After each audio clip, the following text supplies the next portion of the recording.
இன்னொரு வழக்கறிஞருக்கு தான் தெரியும். அந்த வகையில் ஒரு வழக்கறிஞரை, ஒரு அட்வொகேட்டை ரொம்ப நேரம் காக்க வைக்கக்கூடாது.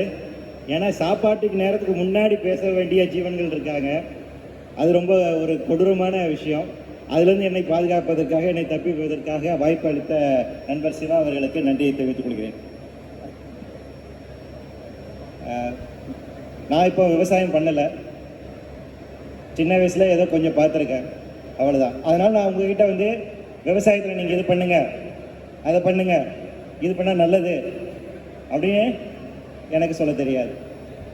எங்களுக்கான ஒரு விஷயம் தெரியும், சட்டம். சட்டப்படி இதுதான் விவசாயம், நாங்கள் என்ன சொல்கிறோமோ அதான் விவசாயம்.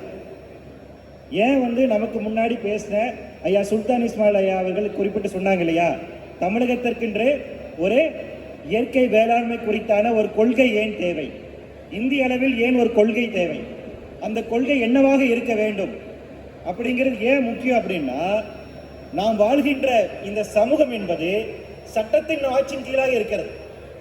தி ரூல் ஆஃப் லான்னு சொல்லுவாங்க.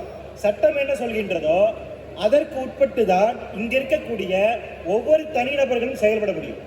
சட்டத்திற்கு உட்பட்டு தான் நீங்க எந்த செயலும் செய்ய முடியும். நண்பர்கள் தொடர்ச்சியாக வைத்துக்கொண்ட கோரிக்கை பேசிட்டு இருக்காங்க. கல் இறக்குவதற்கான உரிமை குறித்தானது சட்ட ரீதியாக நாம் இன்னைக்கு அதை செய்ய முடியாது. அதை தடை செய்து வைத்திருக்கிறார்கள்.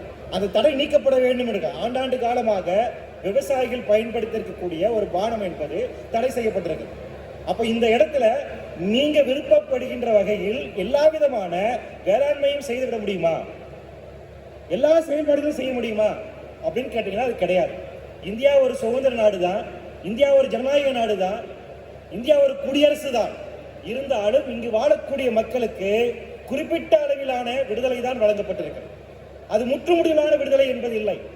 அப்ப அந்த வகையில் இந்த விடுதலைக்கு உட்பட்டு, இந்த சட்ட வரையறைக்கு உட்பட்டு நம்முடைய உரிமைகளையும் நம்முடைய பாதுகாப்புகளையும் எப்படி உறுதி செய்வது? இந்த மாநாட்டினுடைய தலைப்பாக 2 கொள்கைகளை வைத்திருக்கிறார்கள். உணவு பாதுகாப்பு, உழவர் பாதுகாப்பு, இரண்டுமே ஒன்றோடு தொடர்புடையது.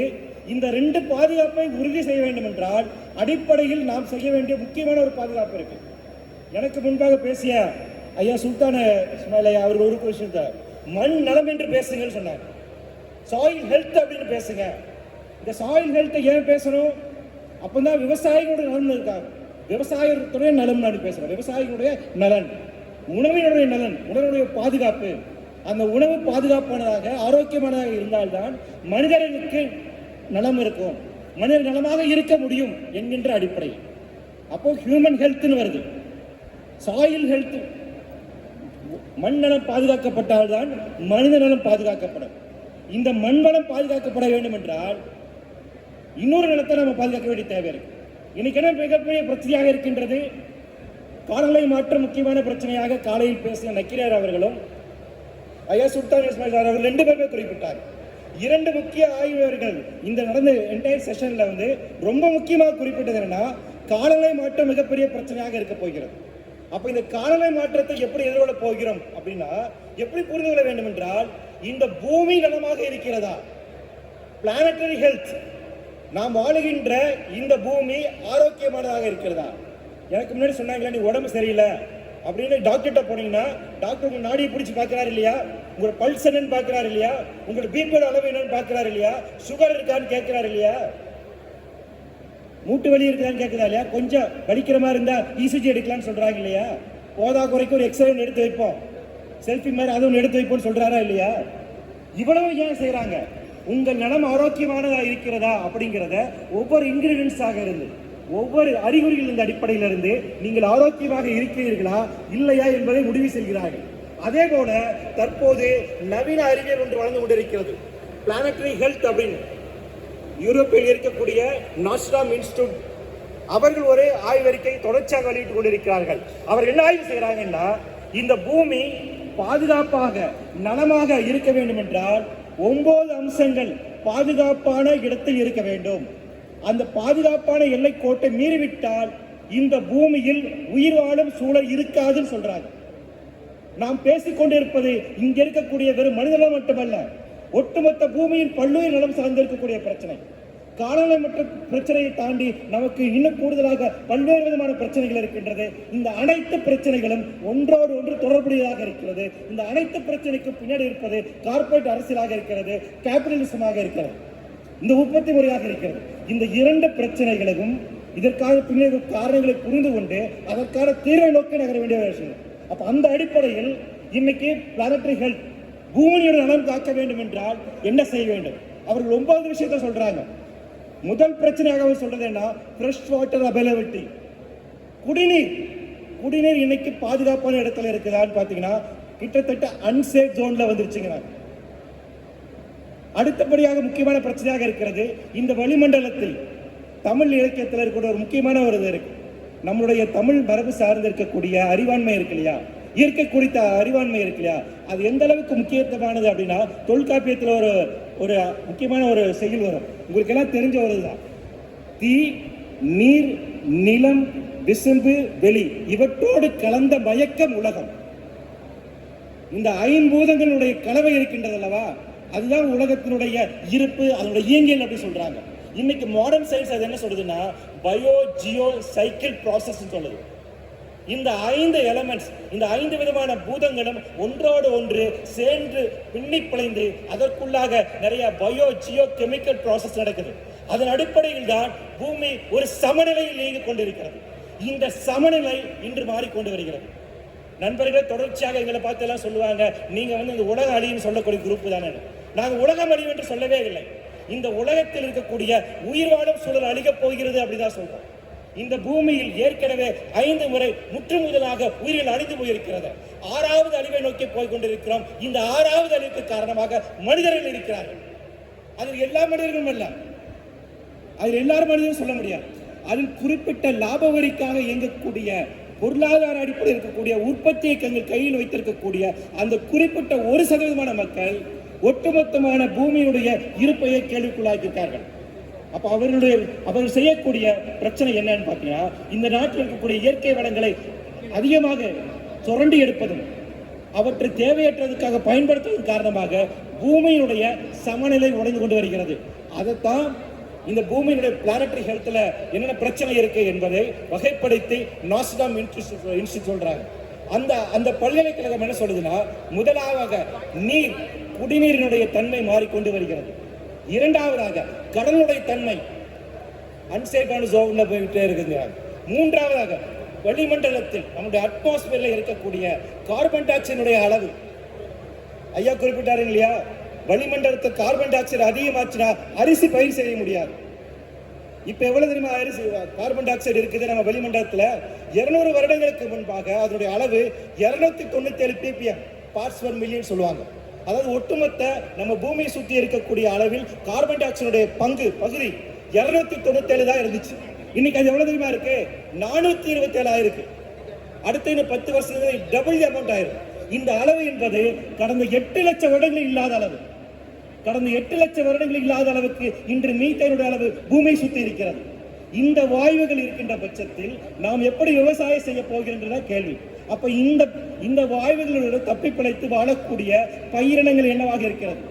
எதிர்காலம் நமக்கு எப்படி இருக்க போகுது அப்படின்னு சொல்றாங்க. அடுத்த 20-30 ஆண்டுகளில் பூமியினுடைய சராசரி வெப்பநிலை என்பது 1.5 டிகிரி செல்சியஸ்ல இருந்து 2 டிகிரி செல்சியஸ் அளவுக்கு உயரலாம்னு சொன்னாங்க. 10 வருஷத்துக்கு முன்னாடி சொன்னாங்க. இப்போ 2030 நடக்கும் சொன்னாங்க. ஆனா 2025 பூமியினுடைய சராசரி வெப்பநிலை என்பது 1.5 டிகிரி செல்சியஸ் உயர்ந்து விட்டது. இது எப்படி புரிந்து கொள்ளலாம்னா, விவசாயிகளாக உங்களுக்கு அடிப்படையாக தெரிந்து கொள்ள வேண்டும். விவசாயிகள், இந்த விவசாயம் பூமியில் எப்ப தோன்றிச்சு? சமீபத்தில் ஆதிச்சநல்லூர்ல ஒரு ஆய்வு அறிக்கை வெளியிட்டாங்க. எல்லாரும் கேள்விப்பட்டிருப்பீங்க. இந்தியாவிலேயே ஏன் உலக அளவில் அயன் சார்ந்து இருக்கக்கூடிய, இரும்பு சார்ந்து இருக்கக்கூடிய தொழில்நுட்பம் என்பது தமிழகத்தில் இருந்திருக்கிறது ஒரு ஆய்வு அறிக்கை வந்திருக்கு. அதுல அவங்க சொல்றாங்க 5000 வருடத்துக்கு முன்பாக இது தொழில்நுட்பம் இருந்திருக்குன்னு. எதை வச்சு சொன்னாங்கன்னா, ஆதிச்சநல்லூர்ல அந்த கிடைச்ச பானையில நெல்மணி இருந்துச்சு. அந்த நெல்லை கார்பன் டேட்டிங் பண்ணாங்க. அதோடு சேர்ந்து இருக்கக்கூடிய கரித்தொகைகள் கார்பன் டேட்டிங் பண்ணாங்க. அதனுடைய வயது 5000 வருடம். அப்ப 5000 வருடங்களாக இந்த பூமியில் நாம் விவசாயம் செய்து கொண்டிருக்கிறோம். அதற்கு அடிப்படையான காரணம் என்னன்னா, தட்பவெப்ப நிலை, டெம்பரேச்சர். இந்த தட்பவெப்ப வெப்பநிலை சரிசமமாக இருக்கின்ற போதுதான் விவசாயம் செய்ய முடியும். பூமியினுடைய சராசரி வெப்பநிலை என்பது கடந்த 10,000 வருடங்களாக 13 டிகிரி செல்சியஸ்ல இருக்கு. நான் சொல்றது பூமியோட ஒட்டுமொத்த பூமியுடைய சராசரி வெப்பநிலை. ஆர்டிக் பகுதியில், அண்டார்டிகா வடதுருவ பகுதியில் வந்து பார்த்தீங்கன்னா அது மைனஸ்ல இருக்கும், -50 இருக்கும்.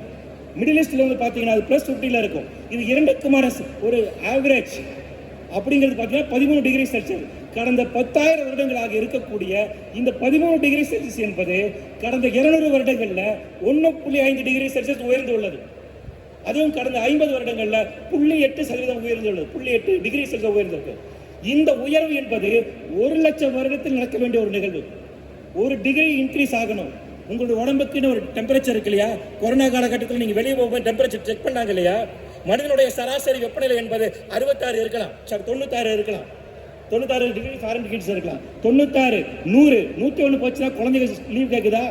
100 டிகிரி ஜுரம், நான் ஸ்கூலுக்கு போகலன்னு. 105 இருந்தால் மனுஷன் செத்துருவான். அதே மாதிரி தான் டெம்பரேச்சர் குறைஞ்சாலும் மனுஷன் செத்துருவான். அதுக்கு பேர் ஹைப்போதெர்மியா. அப்போ மனிதனுடைய டெம்பரேச்சர் பேலன்ஸ் ஆகியிருந்தால் தான் உயிர் வாழ முடியும்.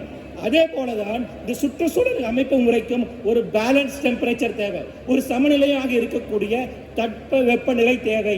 அந்த தட்பவெப்பநிலை என்பது இப்போது உயர்ந்து கொண்டு வருகிறது. அடுத்த 30 ஆண்டுகளில் இன்னும் அது 1 டிகிரி செல்சியஸ் உயர்ந்து 2 டிகிரி செல்சியஸ் அளவுக்கு உயரலாம்னு சொல்றாங்க. உலக அளவில் 2 டிகிரி செல்சியஸ் உயருது அப்படின்னா தமிழகத்தில் அளவில் உங்க ஊர்ல 5 டிகிரி செல்சியஸ் அளவுக்கு உயரும். மத்தியானம் 12 மணிக்கு அடிக்க வேண்டிய வெயில் காலையில் 6 மணிக்கு சுள்ளன் அடிக்கும். இனிமேல் 10 மாசம் உங்களுக்கு வெயில் தான் இருக்க போதும். 1 மாசம் மட்டும்தான் மழை, அது கொட்டி தேக்கும். இன்னொரு மாசம் கடுமையான குளிர் இருக்கும்.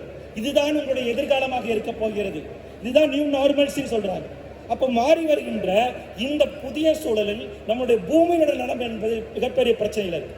இந்த பூமியினுடைய நலம் என்று நான் சொல்வது இங்கு உயிர் வாழுகின்ற ஒரு சூழல், அந்த பயோடைவர்சிட்டியினுடைய இன்டெகிரிட்டி, பயோஸ்பியரினுடைய இன்டெகிரிட்டி. உயிர் வாழும் சூழல் என்பது காற்றில் இந்த அளவுக்கு தான் ஆக்சிஜன் இருக்கலாம், இந்த அளவுக்கு தான் கார்பன் டை ஆக்சைடு இருக்கலாம், இந்த அளவுக்கு தான் நைட்ரஜன் இருக்கான ஒரு அளவு இருக்கு. அந்த அளவை மீறிக்கொண்டு இருக்கிறோம். இன்னைக்கு அதிகப்படியான நச்சுத்தன்மையாக இருக்கக்கூடிய இந்த பெஸ்டிசைடு, இந்த பூச்சிக்கொல்லி மருந்துகளை நாம் கொட்டுவதன் காரணமாக நைட்ரஜன் சைக்கிள் உடைஞ்சிட்டு வருதுன்னு சொல்றாங்க. அப்ப இந்த பூமியினுடைய அமைப்பு முறை இன்று சிதைந்து வருகின்றது. அப்ப இதற்கு எதிராக செயல்பட வேண்டிய நாம் என்ன செய்ய வேண்டும்? இந்திய அளவில் காலநிலை மாற்றத்தை எதிர்கொள்வதற்கான என்ன கொள்கை வச்சிருக்காங்கன்னா, அதானி கிட்ட சோலார் கொடுங்க, அதானி கிட்ட விண்ட் எனர்ஜி கொடுங்க. அவர் என்ன பண்ணுவாரு? ரினியூவல் எனர்ஜி மூலமாக தற்போது இருக்கக்கூடிய கார்பன் எமிஷனை குறைச்சிருவாரு. அதாவது இந்த கார்பன் எமிஷன் அதிகமாக தெர்மல் பவர் ஸ்டேஷன் வரக்கூடிய இந்த நச்சு புகையை கட்டுப்படுத்துவதற்கான வேலை அதானி செய்து விடுவார். அப்போ ஒன்றிய அரசாங்கம் என்ன கொள்கை வச்சிருக்காங்கன்னா, இந்த உயிர் போகின்ற இந்த ஆபத்தை கூட வர்த்தகமாக பார்க்கிறார்கள். அரசே அதை செய்ய முடியாதா? அரசுக்கான கொள்கை இல்லையா? அரசுக்கான நிலைப்பாடு இல்லையா? அப்ப அரசு என்னன்னா, காலநிலை மாற்றம் என்பது அடுத்த 20-30 ஆண்டுகளில் என்ன செய்ய போகிறது என்பதற்கான வல்னரபிலிட்டி அசஸ்மெண்ட். எந்த பகுதியில் யாருக்கு என்ன பிரச்சனை வரும், விவசாயிக்கு என்ன பிரச்சனை வரும், மீனவர்களுக்கு என்ன பிரச்சனை வரும், குழந்தைகளுக்கு என்ன பிரச்சனை வரும், பெண்களுக்கு என்ன பிரச்சனை வரும் என்பதை ஆய்வு செய்து அவர்களை பாதுகாப்பதற்கான நடவடிக்கைகளை மேற்கொள்ள வேண்டும். இந்த கொள்கையில் அரசிடம் இல்லை. தமிழக அரசாங்கம் இப்போதான் செய்ய ஆரம்பிச்சிருக்காங்க. அப்ப நம்மளுடைய கோரிக்கை என்னவாக, உங்க பிராந்தியத்தில் நீங்க எந்த மாவட்டத்தில் இருக்கீங்களோ அந்த மாவட்டத்தில் காற்றினுடைய தன்மை என்னவாக இருக்கிறது, வெயிலுடைய தன்மை என்னவாக இருக்கிறது, மழையுடைய தன்மை என்னவாக இருக்கிறது, கடந்த 5 வருஷம் எப்படி இருக்குது, கடந்த 10 வருஷத்துல எப்படி இருந்துச்சு, அடுத்து என்னென்ன பிரச்சனை எதிர்வரக்கூடும் என்பதற்கான ஆய்வுகளை மேற்கொள்ளுங்கள். அது உங்ககிட்ட தான் இருக்கு, அந்த அறிவு உங்ககிட்ட தான் இருக்கு. எத்தனை பூச்சிகள் காணாம போச்சு, எத்தனை நுண்ணுயிர்கள் காணாம போச்சு, எத்தனை பறவைகள் காணாம போச்சு என்பது உங்களுக்கு தான் தெரியும். எந்த பயிர்கள் விளைய மாட்டேங்குது, சீசனுக்கு முன்னாடியே விளைஞ்சிருது, பருவம் வருகின்ற அது சீசனுக்கு சைக்கிள் மாறி போகிறது. அப்ப இதை புரிந்து கொண்டு, இதை அவதானித்துக் கொண்டு இதற்கான செயல் திட்டங்களை முன்னெடுக்க வேண்டும். அந்த செயல் திட்டங்களை முன்னெடுப்பதன் மூலமாக தான் உங்களுடைய ஆரோக்கியம் மட்டுமல்ல, பூமியினுடைய ஆரோக்கியம் மட்டுமல்ல, எதிர்கால சங்கத்தினுடைய ஆரோக்கியத்தை நாம் பாதுகாக்க முடியும் என்று கூறி விடைபெறுகிறேன். நன்றி, வணக்கம்.